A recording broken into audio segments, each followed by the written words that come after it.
हिंदू धर्मात आषाढी एकादशीपासून ते कार्तिकी एकादशीपर्यंतच्या 4 महिन्यांच्या काळाला चातुर्मास म्हटले जाते. हा काळ अध्यात्म, उपासना यासाठी सर्वोत्तम काळ मानला जातो. पौराणिक कथेनुसार या काळात भगवान विष्णू योगनिद्रेत असतात आणि सृष्टीची सूत्रे भगवान शंकरांच्या हातात असतात. त्यामुळे या काळात केलेल्या छोटीशी सेवा आणि उपायांचे फळ हे इतर दिवसांच्या तुलनेत अनेक पटीने जास्त मिळते. आजकालच्या धावपळीच्या जीवनात प्रत्येकालाच कडक व्रत, नियम, उपवास करणे शक्य होत नाही. परंतु जर तुम्हाला तुमच्या घरात सुख, शांती आणि समृद्धी हवी असेल आणि घरातील नकारात्मक ऊर्जा दूर करायची असेल तर चातुर्मासाच्या काळात तुम्ही 5 अत्यंत सोपे आणि प्रभावी उपाय करू शकता. ते उपाय कोणते आहेत याबद्दल आपण या व्हिडिओमध्ये जाणून घेणार आहोत. घराचा मुख्य दरवाजा हा केवळ आपल्या येण्या-जाण्याचा मार्ग नसतो.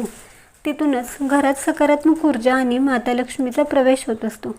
चातुर्मासात मुख्य दरवाजाची विशेष काळजी घ्यावी. चातुर्मास सुरू झाल्यावर घराच्या मुख्य दरवाजांना दोन्ही बाजूंना कुंकवाने किंवा शेंदुराने स्वस्तिक काढावे.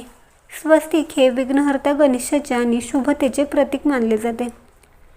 शक्य असल्यास मुख्य दाराला आंब्याची पाने किंवा अशोक वृक्षाच्या पानांचे तोरण लावावे.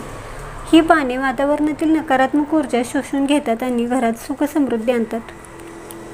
तुळशीला हिंदू धर्मात साक्षात लक्ष्मीचे रूप मानले गेले आहे आणि ती भगवान विष्णूंना अत्यंत प्रिय आहे. चातुर्मासामध्ये विष्णूंची कृपा मिळवण्यासाठी तुळशीची सेवा करणे हा सर्वात सोपा आणि उत्तम मार्ग आहे. चातुर्मासातील 114 ते 119 दिवस रोज संध्याकाळी तुळशीच्या झाडाजवळ गाईच्या तुपाचा किंवा तिळाच्या तेलाचा दिवा लावावा आणि दिवा लावताना ओम नमो भगवते वासुदेवाय या मंत्राचा जप करावा. दिवा लावल्यानंतर तुळशीला 3 प्रदक्षिणा घालाव्यात. यामुळे घरातील आजारपण दूर होते आणि कुटुंबातील सदस्यांचे आरोग्य उत्तम राहते.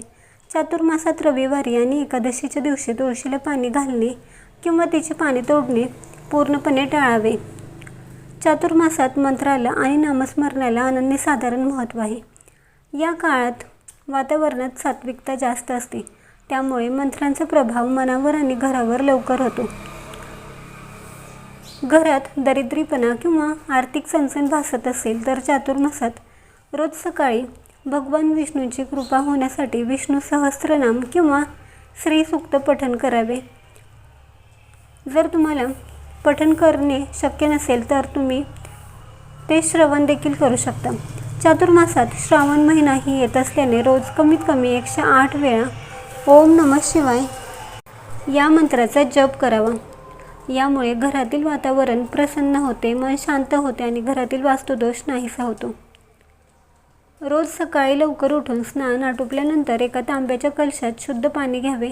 त्यात थोडे लाल चंदन, अक्षता आणि लाल फूल टाकावे. त्यानंतर सूर्याकडे तोंड करून ओम सूर्याय नमः म्हणत सूर्याला अर्घ्य द्यावे. असे म्हणतात, चातुर्मासात केलेल्या दानाचे पुण्य कधीही संपत नाही. दान केलेले कायम अक्षय राहते. या काळात गरजू लोकांना मदत केल्याने घरातील पितृदोष शांत होतात. आपल्या संस्कृतीमध्ये गायीमध्ये 33 कोटी देवतांचा वास असतो. चातुर्मासात जमेल तेव्हा किंवा रोज गायीला हिरवा चारा किंवा एखादी पोळी खायला द्यावी.